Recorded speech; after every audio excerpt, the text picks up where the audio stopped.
When my daughter-in-law showed up at my door with her husband in bags, she said, "This is our new home now." I didn't shout or beg. I simply turned the key in my hand and thought, you have no idea what this house truly holds. The real storm hadn't even started yet. The morning air was soft with salt and jasmine, that gentle Carolina kind of quiet before the town wakes up. I stood on my porch watering the rosemary, watching the sunlight slip across the rail. My knees ached, but I moved slow on purpose. Life teaches you to pace yourself when you've earned the years. Down the block, somebody's mower hummed, and a mail truck rumbled past. Ordinary sounds. This house wasn't fancy, just paid for, and peace was its best furniture. Inside, the piano gleamed under dust I'd wiped clean on Thursday. My husband's photo watched from the mantel, smiling the way he used to when the world still made sense. The phone buzzed on the table beside my teacup. Caller ID. Tallis Verne. I whispered, "Lord, give me patience and a little wisdom." I pressed speaker so I could keep my hands free, old habit from church hospitality work. "Hey, Azalea," she said, without so much as a good morning. "We're on our way, 20 of us. Beds, towels, food, 3 weeks, we'll be there in 30 minutes, so hurry up, old man." Her voice spilled fast and sharp, wind whipping through the line. Laughter burst behind her, car doors, maybe a radio. I caught the sting of old man and felt it land deep. I noted the time, the tone, the arrogance. "You must be joking," I said evenly. "Don't make this difficult," she shot back. "It's a family house, right? We're filming content for the sponsors. That coastal vibe pays well." I didn't argue. Sometimes silence draws its own underline. I let her run out of air before I said, calm as a tide, "You're calling this a visit. I call it trespass." I slid my phone onto the table, opened the recorder app. File name boundaries, MP3. Habit from HOA minutes and church meetings. "You said 20 guests, 3 weeks, and you called me old man." She laughed. "A cousin shouted about the beach view." I said, "Honey, respect costs less than gas. Looks like you ran out halfway here." Then I ended the call. My hands didn't shake. Anger's easier to carry when it's folded neat, from across the hedge. My neighbor Petra waved, eyebrows up. "You good?" she mouthed. "All right, baby," I said, smiling small. "Caravan crossed the bridge earlier," she warned. "Looked like trouble in search of a driveway." I nodded, checking the HOA board by the mailbox. No short-term rentals. The paper flapped against its pins. Somebody had read it lately. Inside, the house smelled of lemon polish. I locked the side gate, checked the guest room. Sheets crisp, pillows untouched, 2 towels on the rack, not 20. I wanted it to stay that way. I dusted the piano again, lowered the lid. "We'll play when the house earns quiet," I murmured. Straightening my husband's photo, I whispered, "You'd tell me to breathe first." A folder marked home. Sea Haven waited on the desk. I added a sticky note. "Read later, not now." Then placed a small brass bell on the foyer table and gave it a single ring. Clear sound, just right. In the mirror, I practiced. "This is my home. Respect is not optional." I sipped tea, sweet but not syrupy, and texted Petra, "Might get noisy." She replied fast, "Got eyes and a camera. Miss, Cromwell." I set my phone to auto-record, thumb brushing the glass like a prayer bead. Outside, the ocean shimmered under noon's light. Somewhere distant, engines revved. A horn blared a football chant. Laughter rolled closer. Gulls scattered from the sand like torn paper. My phone pinged again. Petra's message. "Caravan just turned on Seabright. You want me to call the HOA chair?" I slipped my notebook into my apron pocket, set the bell near the door, and opened the recorder. "Come on, then," I said softly, voice steady as tide water. Gravel cracked beneath tires as the first SUV swung into my drive. I pressed record. Gravel popped under tires as the first SUV fishtailed into my driveway, shaking the porch rail. Behind it came 2 more and a pickup, all humming bass so loud it startled the gulls off the sand. I pressed record on my phone. 9:57, I whispered for the audio log. The lead door swung open and Tallis jumped out, phone mounted on a gimbal. hair in a messy bun that looked rehearsed. Strangers spilled from vehicles carrying coolers, ring lights, and folded towels with monograms I'd never seen before. A cousin hollered, "This the money shot." I took a sip of tea instead of answering. "Morning, folks," I said. My voice came out even. "Hope you drove safe." 2 girls ran straight for my front door. I stepped sideways, palm flat on the wood. "Hold up," I said, eerie. The air froze for half a second. "We knock in this house." Tallis smiled like it was cute. "We're family. We don't knock." "You're visitors," I said. "You do today." I stated my name and address for the camera, my voice steady enough to slice through the noise. Ice spilled from a cooler onto my mat. I noted the sound, the mess, the way no one bent to clean it. Then I opened the door myself and stepped through first, ushering them inside one at a time like it was Sunday's service, not a circus. In the foyer, the brass bell on the table caught the light. My notebook stayed tucked in my apron. 17, I said quietly, counting heads. "Maybe more." I pointed toward the shoe tray. "Sand stays outside." Half obeyed, half didn't. I redirected their coolers onto the kitchen tile. Wood floors weren't made for strangers. Someone set a tripod by my framed photos. I shifted the frame's angle so it faced the wall instead. "Hand towels are in the powder room," I said. "Use those." The ones I'd laid out were scratchy on purpose. Kellen Pike lifted his phone and grinned. "We're doing a 72-hour coastal drop. Subs want it live." "Say hi, Nana Z," Tallis chirped at me. I looked straight into her lens. "Are you monetizing from inside my home?" She tried to laugh it off. "It's just family memories." "Brand deal's locked, babe," Kellen added. I repeated it for the recorder. "Brand deal, timestamp 9:59. Then I moved between them and the hallway so every shot had to bend around me. Tallis went live. The chat scrolled. "Show the kitchen. Where's the beach view?" She narrated my home like a catalog. "Our family's coastal base," she called it. "This home is mine," I said, calm and clear. She chuckled for her viewers.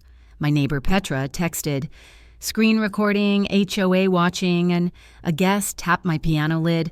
I caught his wrist midair. "Closed means closed," I said. The camera caught my face. Still, unbothered. "Grandma's just being extra," Tallis joked to the stream.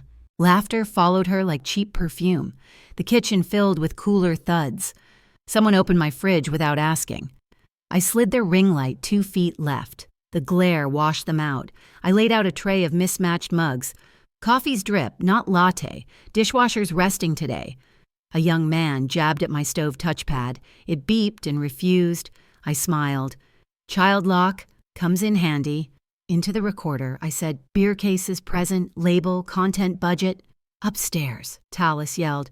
"We're taking the master, best light." I rested one hand on the banister.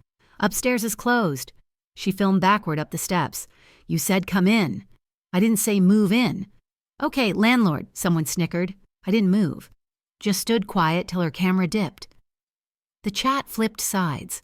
Some sympathy finally finding me. Petra's next text read, "Public sentiment turning your way." Tallis's smile stayed for the stream, but her whisper burned. "Don't ruin this for us." Respect isn't a marketing problem," I said loud enough for the mics. "We'll tell folks you promised," she hissed. "Truth's cheaper than PR," I waved at the lens. "Y'all have a blessed day." Comments lit up. "Grandma savage." Her grin faltered. I texted my lawyer, Marjorie Quaid. "They're filming. Monetized. Need consult." Then a duffel slammed onto my coffee table. Zipper scraped the wood. Sharp sound. I logged it aloud. Slid a mat beneath to prevent another scar. Tallis zoomed in on my husband's photo. I stepped between. "Baby," I said quietly. "A house remembers how you treat it." I handed out rules like assignments. "Living room and deck only. Bags by the door." A hand-scrawled note on the stairs read, "Private, no access." Kellen read it aloud for his viewers, voice cracking halfway. Someone muttered, "Old folks and rules." I smiled. "Old rules keep young bones unbroken." Petra texted again. "HOA chair wants timestamps." I sent them. Then another. 2 neighbors called noise complaints. County notified. I took a photo of the driveway, license plates visible, and logged. 1021. Volume exceeds porch level. Warned once? I placed the HOA clause about noise right on the console table. Somebody whispered, maybe we should book a hotel. First real doubt I'd heard all morning. My phone buzzed. 5 minutes out, Marjorie wrote, keep them filming, don't argue. Another ping, an unknown number. This is Deputy Knott. Got a call. On my way. I walked to the foyer, lifted the brass bell, and rang once. The tone sliced through chatter. Y'all wait on the deck, I said. We're about to get some clarity. Outside, new tires crunched over gravel, a slower, steadier sound. A white county cruiser eased to a stop by my mailbox. Deputy Arlen Knott parked beside my mailbox. The cruiser's tires crunching the same gravel still marked by their SUVs. He stepped out, notebook in hand, scanning the scene like he'd seen 100 of these before. Neighbors. Noise. Entitlement. Morning, ma'am, he said. Morning, deputy, I replied. Voice calm as Sunday coffee. I stepped aside so he could take in the crowd. Doors open, coolers leaking meltwater, cameras still rolling. Tallis already had her gimbal aimed at him like she owned the headline. Please note, I said evenly. We're being recorded by their channel and by my device. Arlen's eyes met mine. Steady understanding. Appreciate the heads up. He turned to the group. Let's get IDs for whoever blocked the road. 2 young men fumbled for wallets while my panoramic photo gleamed on my phone screen. Plate numbers visible. Unannounced large gathering, I said, keeping my tone factual. They attempted upstairs access and are filming for profit inside a private home. Understood, Arlen said, pulling his pen. One spokesperson, please. Tallis stepped forward like it was a red carpet cue. I let her. Control sometimes means silence. He started his log, asking each name, spelling, and purpose. I handed over my notes. The paper log, boundaries, MP3 timestamps, and HOA printouts. Guests may remain on the deck, I said.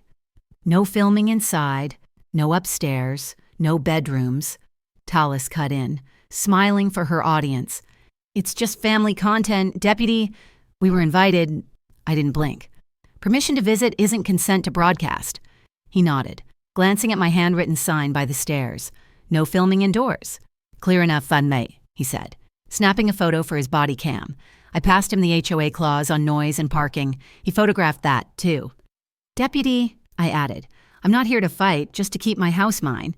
He gave a small, knowing nod. Then came Ruth Milbank, HOA chair, brisk and unbothered, binder in hand. Deputy, she said first, then Miss Cromwell. Her voice carried weight, the kind only paperwork and years of meetings can build. She reminded Tallis about community bylaws. No gatherings over 12 without notice. No commercial filming without permit. She pointed at the overflow parking bleeding into dune grass. Each vehicle per diem fine, she said. And citations double after warning. I stayed quiet. Her authority hit harder than my patience ever could. Arlen gestured for compliance. 2 drivers peeled off, tires squealing their exit. Ruth slid a violation form toward Tallis. Sign to acknowledge receipt. Tallis looked at her live stream camera, grinning nervously. I decline. Ruth wrote refusal to sign and walked away. Neat as punctuation. Then the chat on Tallis's stream exploded. Joey? Permits? This looks bad, Kellen muttered. Brand rep needs interior shots by noon. I spoke clearly so the mic caught it. They have a brand representative expecting commercial footage. Arlen's brows lifted. Commercial activity without consent, that's trespass territory. Ruth's tone sharpened. Unauthorized business use triggers fines daily. Petra texted me a screenshot of the live comments. Hearts were vanishing, replaced by side-eye emojis and respect her home. I reached for my folder, the one labeled House Rules and Cease Filming Indoors, printed in large, clear font. I read it aloud so both deputy and audience could hear. You're welcome on the deck for water and shade. You're not welcome to film my interior. I handed copies to Arlen and Tallis. Visual aids help, I said, gesturing to the locked stove and closed piano. Reasonable, Arlen said, tucking it into his folder. I pointed to a small box near the foyer. Phone's off past this line. No one complied, but I still made note. Tallis leaned close, whispering, "Just let us finish today. I'll split the brand money." I raised my voice just enough. "Keep your money. Keep your word next time." She hissed, "We'll tell people you're cold and controlling." I met her glare with a quiet smile. Truth's got legs. It'll walk on its own. For her stream, she switched to tears, playing the part of the misunderstood influencer. Kellen cued a fake apology. Petra texted, "Their followers aren't buying it." I took a slow sip of tea on the deck step, sun warm on my shoulder. "You ever notice," I said aloud, "how noise always fades faster than truth?" A few heads turned, most looked away. Then came a clatter. The brass bell rang once. A young man froze halfway up the stairs. "Ma'am said upstairs is private," Deputy Knott said, not even looking up from his pad. The boy retreated, cheeks red. I logged the incident. Ruth did, too. I tilted the ring light downward. Their perfect lighting turned flat, faces dull as overcast. I texted my lawyer. Summary with photos attached. His reply came quick. 10 minutes. Don't engage further. I breathed deep, eyes on the ocean. Calm had weight. A dark sedan eased in behind the cruiser. Isidore Quaid stepped out, suit jacket crisp, case file under his arm. "Deputy," he greeted. Then me, then Ruth. He held up a document marked with color tabs. "Miss Cromwell," he said, voice low and steady. "Shall we clarify consent and occupancy? On paper?" Tallis swung her camera toward him, whispering, "Don't let him read that."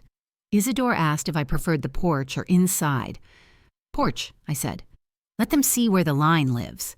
He smiled, setting his folder on the table between my teacup and the brass bell. "Then this will be both public and lawful." The packet he pulled out was crisp.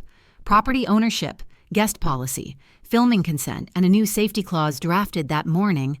Deputy Knott stood nearby, hand resting on his belt. Ruth Milbank crossed her arms, the binder tight to her chest. I initialed each section that said what should have been common sense. No filming inside. Deck-only occupancy. No upstairs. No bedrooms. "This keeps Thanksgiving civil later," I said, earning a half smile from Arlen. Tallis aimed her camera toward us, narrating like it was entertainment. Isidore didn't blink. "You may film me reading the clause," he told her, "but you may not step inside." He read it slow for everyone to hear. Permission to visit does not grant license to monetize. Any brand-directed filming requires written homeowner consent. Then, looking right at the lens, he added, "Home is not a set. A set has contracts." Kellen Pike muttered something about a sponsor deadline. "They already greenlit deliverables," he said. Isidore replied, smooth as glass. "Not for a private residence. Not without consent." The chat on their live stream scrolled like wildfire. Emojis flipping from hearts to exclamation points. Petra texted me, viewers Googling HOA filming rules. Ruth confirmed the policy aloud, tapping the fines page. "Hourly, after notice," she said. I repeated for the record, "Deck is fine. Doorway's the line. Money changes the rules." The wind picked up, and with it, my patience's edge sharpened. 8 people maximum on the deck," I announced. "Safety reasons." I rotated the smart lock codes, the soft beep marking ownership reclaimed. Arlen nodded approval. "Good call," he said. "Fewer bodies, fewer stories to write up." I taped a note across the threshold. Max 8 vertical bar. No filming, indoors vertical bar, no upstairs. The brass bell stayed ready. An old-school alarm with more honesty than half the devices they carried. Isidore filled out a force majeure lockout notice for interior areas, citing safety and consent conflict. When one guest grumbled, "We were already upstairs earlier," Arlen shot back, "and you won't be again today." Then a sleek SUV rolled up beyond the cruiser. Out stepped a man in sunglasses and tailored calm. Bennett Cole, brand representative. He adjusted his tie, scanning my porch. "Which room has the best natural light?" he asked. I pointed at the horizon. "The ocean's got plenty." Isidore asked, "Do you have property consent forms?" Bennett mentioned an email with Tallis. Isidore raised a brow. Influencer consent isn't property consent. He held up the yellow-tabbed clause. Bennett made a quick call. Voice clipped. I stood still. Hands folded. Not a barricade, just proof that peace could be firm. The chat noticed. No homeowner consent. Uh-oh. A voice came over Bennett's speaker. No interior shots without signed property release. Pull back. Kellen groaned. But we promised a walkthrough. Tallis's jaw tightened. The sponsor's account posted in the live chat. Respect the homeowner. We'll reschedule. Emojis turned cautious. Ruth slid a citation toward Bennett. He signed and walked away without looking back. I faced the camera square. A home is where you ask first, I said softly. Not where you assume. Petra's message buzzed. 2 sponsors dropped them. You're trending the good kind of way.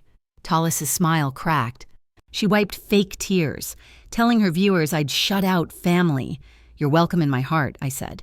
But the house follows rules, Kellen sneered. Clout hunting off our brand. I gave a little laugh.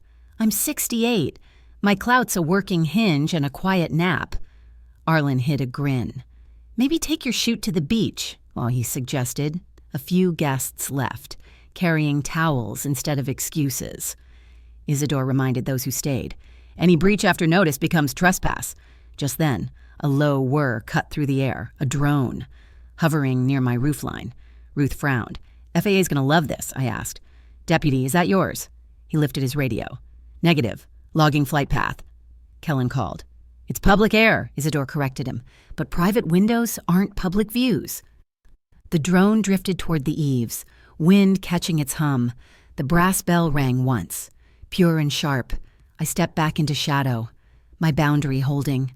Isidore snapped his folder shut. Azalea, he said, voice low but fierce. We're done asking nicely? He pulled 3 documents. Cease and desist, notice of trespass, monetization takedown, all ready for signature. Arlen and Ruth both nodded. The drone tilted toward my bedroom windows. Kellen whispered, Roll inside anyway.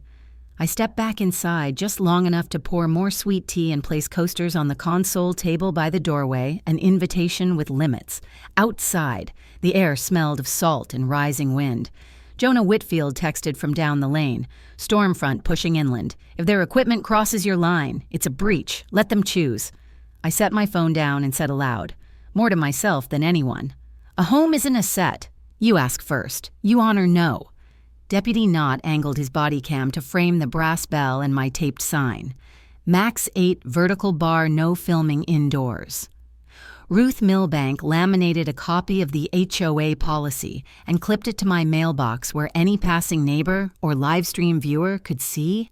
Isidore Quaid glanced at me. Ready? He asked. Ready, I said, keeping my tone neighborly, not angry.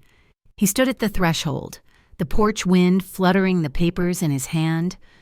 By authority of property, ownership, and consent law, he began. This is a formal cease and desist. His voice was calm, not theatrical. He summarized the order. No interior filming, no commercial use, no misrepresentation of this property. Then came the second part, the takedown notice for monetized content. Unauthorized use of likeness, misleading portrayal, and privacy risk. He read. I stepped closer, steady as stone. Film the ocean all day long, I said. Leave my bedroom out of it, Kellen Pike tried to interrupt. Fair use. Isidore's reply was quick. Fair use doesn't cover private homes. That's consent, not commentary. Petra texted me again. Audience flipping. Comments say apologize and leave. I took a pen, signed next to the bell sticker on my door frame, and said clearly, line drawn, witnessed, recorded. Tallis turned her camera on herself, eyes shiny with fake tears. She's locking us out, she told the stream. We just wanted family time. I looked straight into her lens. Respect over views, I said. That's not locking you out, it's locking in peace. Kellen, trying to salvage the feed, told his viewers. We'll do a silent walkthrough. No faces, no problem. Ruth pointed to her printed rulebook. Interior footage requires written approval, silent or not. Arlen's voice was even but firm. You cross that line, it's trespass. And now, it's all evidence. I took half a step back so the camera could see how dark the house was behind me, off limits made visible. One of the younger guests leaned forward with a gimbal. Toe-crossing shadow. The brass bell rang once, sharp and bright. Arlen lifted a hand. "Stop! You cross! I write!" Chat comments exploded. "Don't do it." "She warned you," Kellen muttered. "We need the shot!" And moved toward the side path near the dunes. Jonah, who'd come up quietly, walked that way too, hands in pockets, just watching. "Side door is still a door," I called after them. Isidore flipped to a fresh page. "Notice of trespass upon breach," he said, time-stamping it as the drone hummed back into play. Ruth shielded her eyes as a small child on the deck pointed upward. "Public safety now," she murmured. The drone dipped toward my kitchen transom. "Deputy," I asked, "window angles count?" "They do," he said, already logging the infraction. Kellen barked to his crew. "Hold altitude, skim the sill." But the wind caught it, knocking it toward the porch light. Arlen radioed the FAA line while Isidore added a clause aloud. Attempts to film through private glass included in takedown. I lowered the kitchen shade. Simple, silent, absolute. The chat filled with, "She's right," Petra messaged. "Sponsors pulling." Brand issued a values statement. Bennett Cole's account posted in real time. "We support creators who respect homeowner consent."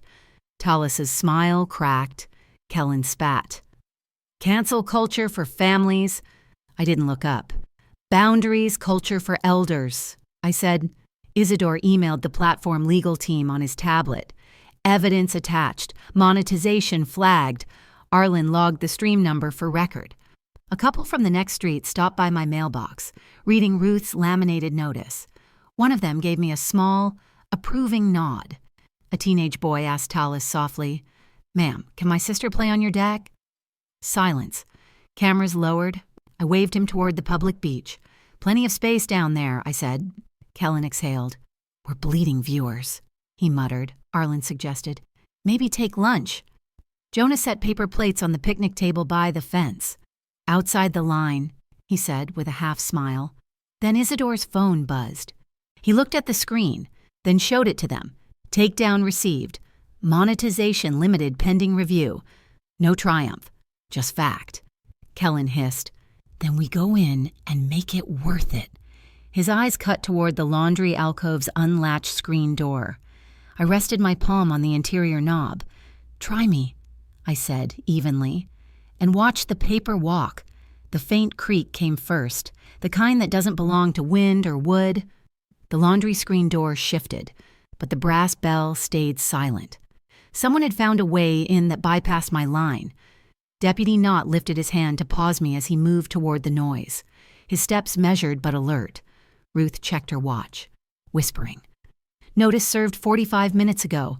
This counts as post-notice entry." Isidore flipped his pad open. Pen already poised. I pressed record on my phone. "Time 2:07 p.m., I said softly. "Attempted unauthorized entry. Laundry door." From inside came Tallis's nervous laugh, shaky and hollow, echoing off my tiled floor. That sound lit something cold inside me. Arlen found Kellen Pike halfway through the doorway, camera still rolling. "It's empty," Kellen said, defensive. "We're not hurting anything." Arlen's reply was firm, clipped. "Sir, step outside now." His hand hovered near his belt, not on it, restraint paired with readiness. I stopped at the threshold, voice steady. "You knew where the line was. You crossed it." Kellen started in on the Constitution. "First Amendment, public interest." Isidore didn't even look up. "Private property. No amendment protects trespass." At that exact moment, Petra texted me. "Live stream frozen. Mods cut the feed." The silence felt like oxygen returning. Arlen guided Kellen out to the deck. His authority didn't need volume. It filled the space. Isidore handed Arlen the signed notice of trespass. "Subject entered restricted area after explicit notice." Arlen read aloud. "Witnesses present," Tallis whispered. "It was just for B-roll." Isidore shook his head. "Intent doesn't erase violation." Ruth crouched to photograph footprints and hinges. I shut the door myself. 2 latches, final and sure. Petra's next message flashed. Trending, #respect her home, #boundary queen. I almost smiled. The internet, fickle as a tide, had finally found a current worth following. Then the backlash hit full speed. Petra called on speaker. Local news picked it up. HOA and deputy both quoted. Screenshots spread. Tallis mid-yell, me at the door, calm as a Sunday sermon. Comments from women my age flooded in. That's how you do it, ma'am. Queen Energy. Sponsors scrambled. One released a statement midstream, canceling their collaboration. Tallis's hand trembled as she slammed her phone down. The sound cracked across the deck. Kellen muttered, "It'll blow over." But his voice betrayed him. I looked at Arlen. "They don't need jail," I said. "They need to watch themselves." Isidore played the saved footage. Bell, step, entry. The truth looped in silence. When it ended, Tallis whispered, "I didn't know it looked that bad," I said gently.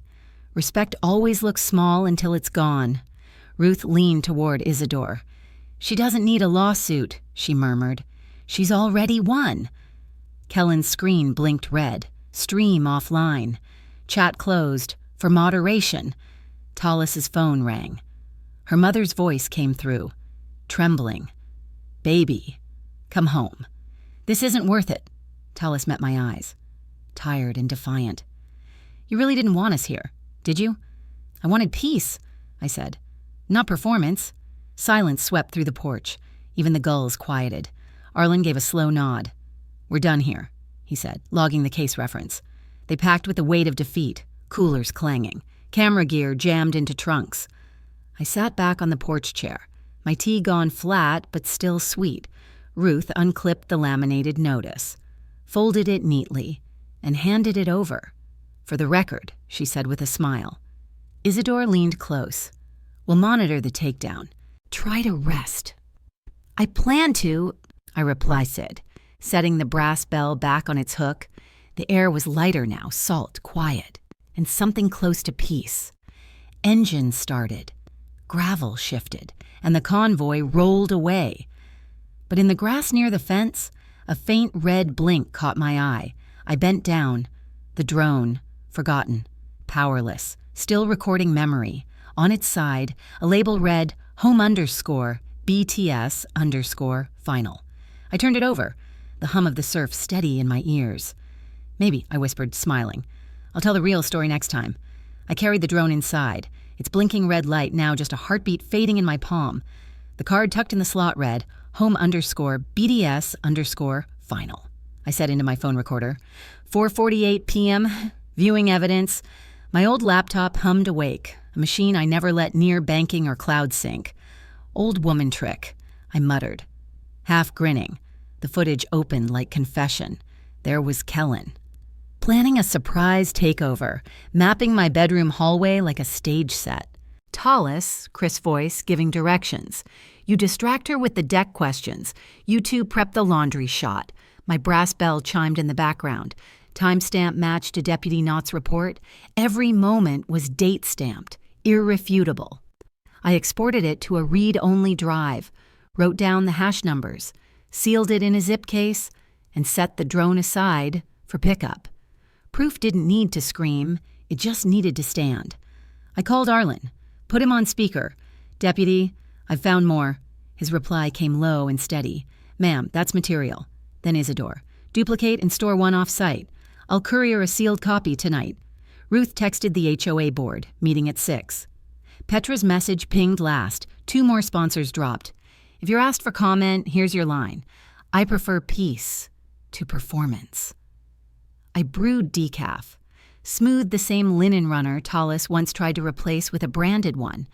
My late husband used to say, "Keep your faith and your filing system in order." I smiled and whispered, "Lord, keep me sharp and kind, in that order." At 6 sharp, the clubhouse filled with retirees, beach chairs and quiet eyes. Ruth read the statement. "Boundary violations will be documented and referred to authorities." A man in a fishing cap nodded. "We saw it live," he said. "You held the line," I only replied. "Thank you for respecting my quiet." No victory, No bitterness, just the weight of closure. Petra's prepared line hit the local news by sunset, neat and neutral. On my walk home, cicadas sang like they'd been waiting for calm. Grant showed up around 7, hat in hand, eyes heavy. "Mom," he said, "I should have stopped it." His voice cracked in the same place it used to when he broke curfew. I poured coffee and sat across from him. "Son, love doesn't excuse trespass," I said gently. He nodded, swallowing pride. "Is there a way back?" I touched his hand. "Always. But it starts with truth and distance." He nodded again. "I'll stay at the hotel tonight. I'll fix what I can." "Start," I said, "by forgiving yourself first." Isidore arrived just as the sun bled gold across the water. He sealed the external drive, photographed it, texted Arlen the log. We watched short clips, the towel staging, the whispered "storm the kitchen," clear intent, not misunderstanding. "This elevates it," Isidore said. "Post-notice trespass." Petra confirmed platforms were scrubbing mirror uploads. One sponsor posted, "We support creators who honor community boundaries." I didn't cheer. I just felt something loosen in my chest, like pressure leaving a valve. Then came the call. "Miss Cromwell," a trembling voice. "This is Lorraine Quaid, Talus's mother." I stepped to the porch, ocean murmuring below. She confessed through tears. "She chases rooms that clap, not rooms that care," I said.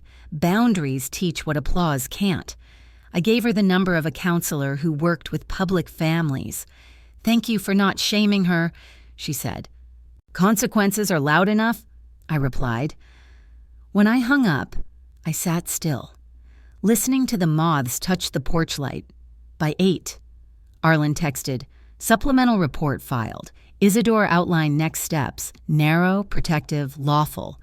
Grant offered to handle Talus's mail and packages. I wrote 3 letters, one to my bank, one to the HOA, one to myself, what I will and will not allow. I locked the study and slid the key under the sea glass bowl where my husband always left it. The house exhaled, finally itself again.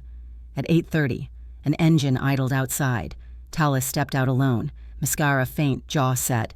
She knocked. I opened with the chain on. "I came to apologize," she said, and lifting her tote. The gimbal inside blinked red. "On camera." "No cameras in my apology," I replied, voice soft but final. She hesitated, torn between image and atonement. Then that red light blinked brighter. I slid the deadbolt into place. The dawn rolled in soft as linen, mist curling over the dunes. I brewed my chicory coffee and watched the first slice of sunlight spill across the porch. "New mercies," I whispered. The same words my mother said every Sunday. The deadbolt from last night stayed in place, a reminder that peace has locks as well as grace. My phone pinged. Grant had sent a screenshot. Talus's midnight stream had been flagged, then removed. "Sponsors reviewing," his caption read. Isidore texted next. "Courier confirmed. Evidence duplicate sealed and logged, then deputy not. Judge available at noon." I laid out a navy dress and my husband's old tie pin. Gold glint catching light. "Be steady," I told my reflection. I texted Talus one final offer. "If you want to apologize, it must be private." "No cameras, no recordings," I added. "Repentance doesn't need an audience." Her typing dots blinked, vanished, then blinked again, someone advising her behind that screen. No doubt, I gave her a deadline, 10 a.m. Silence followed. Grant asked, "Want me there if she shows?" I shook my head. "No, son, a boundary's a one-on-one door." 10 came and went, no knock, no call. Sometimes absence is an answer wrapped in pride. By mid-morning, Isidore arrived carrying a manila packet. "Trademark reversals official," he said. "Her coastal kin collective filings were invalid. Your use predates by 3 years." He handed me the cease and desist draft and explained each page. "All platform monetization tied to the mark must stop within 24 hours. I signed without hesitation. It wasn't revenge. It was restoration. Petra's message popped up. "Press line ready. We protect quiet spaces." I locked the papers in my drawer beside the drone drive. 2 proofs that peace has paperwork. When Talus's manager emailed, asking to discuss equitable licensing, I typed one word, No. At noon. We met in the courthouse annex. Arlen presented the footage. A showay notice and timestamps. The magistrate's glasses slid low on his nose. Miss Cromwell, are you seeking protection, not punishment? Yes, Your Honor, peace is the goal. He signed the injunction, no contact for 12 months, restricted approach radius, penalties for breach. The papers reached Kellen in the lobby. His bravado wilted when he saw the seal. Grant signed a compliance note too. No unscheduled visits, no deliveries outside. Gulls circled, loud then quiet again, nature marking its own ceasefire. Back home, a sedan waited by the curb. Tallis's mother stepped out, hands clasped, voice trembling but sincere. I came to say sorry, she said. Not for her career, for what she learned under my roof. I poured iced tea and gestured to the porch chair. You're welcome to sit, I said. She asked. Is there still a door left for my daughter one day? I answered. Always, just not a stage door. She nodded through tears. Some apologies don't need signatures. Only silence. By afternoon, my house felt lighter. In the living room, I laid out 3 envelopes, one for Grant, one for the HOA Care Fund, one for the Wounded Caregivers Retreat. The guest wing, I told Grant, will host respite weekends for unpaid caregivers, food, rest, privacy. His eyes glistened. I'll make sure it happens, he said. Do that, I smiled, and keep your boundaries as sacred as these walls. Petra's final press note read, My home is for rest, not ratings. That one I approved. At sunset, I replaced the old linen runner Tallis once mocked. It lay smooth now, unbranded and quiet. Church friends stopped by with a casserole. Laughter drifted easy through the rooms. I called the bank. Safe deposit confirmed for morning. The porch light stayed off. I preferred the stars. Writing in my journal. I added just one line. I chose quiet power and slept. As twilight deepened, I felt the warmth of my husband's tie pin against my collarbone. Metal and memory fused like promise. Outside, the tide pulled steady, the ocean drawing its line again, and this time, I knew exactly where mine stood. The ocean hummed low, steady as breath. I closed my journal when headlights swept across the porch again. One car, familiar silhouette, engine still running. A courier stepped out, holding a sealed envelope marked, From T. Quaid. My hand hovered before opening it. Was it surrender or something else entirely?